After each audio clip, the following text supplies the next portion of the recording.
অত্যন্ত দুঃখিত।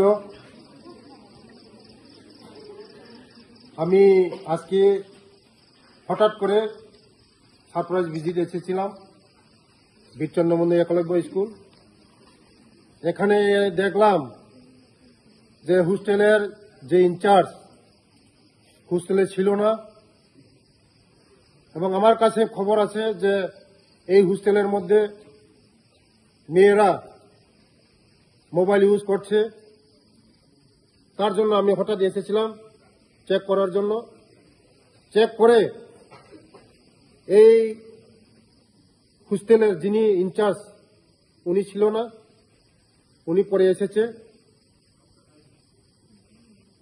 এই ছেলেমেয়েদের ভবিষ্যৎ চিন্তা করে আমাদের রাজ্যের সরকার, আমাদের রাজ্যের জনপ্রিয় মুখ্যমন্ত্রী প্রফেসর ডক্টর মানিক নেতৃত্বে আমাদের জনজাতি যারা ছাত্রছাত্রী আছে তাদের জন্য যে একলব্য স্কুল, বর্তমানে 12টা স্কুল চালু হয়েছে, টোটাল 21টা স্কুল স্যাংশন হয়েছে।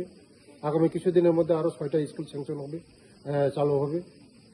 কারণ এই ছেলেমেয়েরা আমাদের ভবিষ্যৎ, এই ছেলেমেয়েদের আমাদের দেশের ভবিষ্যৎ, এই ছেলেমেয়েদের জাতির ভবিষ্যৎ।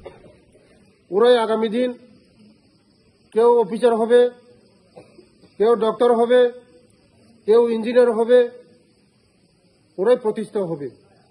যে এই স্কুল একলব্য স্কুল এত ভালো স্কুল, যারা টিচার এখন সব বাইরের টিচার, ভালো ভালো টিচার এসেছে।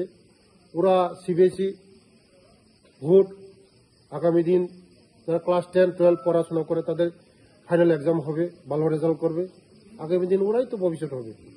আমাদের যে মোদিজির লক্ষ্য, জনজাতিরা যদি এগিয়ে না যায়, ভারতবর্ষ কোনোদিন এগিয়ে যাবে না। তার জন্য আজকে এই যে জনজাতিদের জন্য অনেক কিছু করছে আমাদের মোদিজি এবং রাজ্যের জনপ্রিয় মুখ্যমন্ত্রীজি। আগামী দিন আমরা চাই আমাদের জনজাতিরা আরো এগিয়ে যাক। তার জন্য আপনারা মিডিয়ারা সবাই জানেন যে সারা ত্রিপুরা রাজ্যের মধ্যে আমি চরকির মতন ঘুরছি যে এই জনজাতিদেরকে কিভাবে এগিয়ে নেওয়া যায়। কারণ আপনারা সবাই জানেন জাতির মেরুদণ্ড হলো শিক্ষা। শিক্ষা ছাড়া কোনো জাতি এগিয়ে যেতে পারে না। আলুর জগতে যদি যেতে হয় শিক্ষা লাগে। শিক্ষা একমাত্র আমাদের জাতিকে এগিয়ে নেওয়া যায়। তার জন্য শিক্ষা ছাড়া কোনো জাতি এগিয়ে যেতে পারে না। তার জন্য আমি গুরুত্ব দেই, শিক্ষার মাধ্যমে আমার জাতি এগিয়ে যাবে। আমাদের জনজাতিরা আজকে পুরা এখানে এই কমসে কম 480 জন ছেলে মেয়েরা আছে।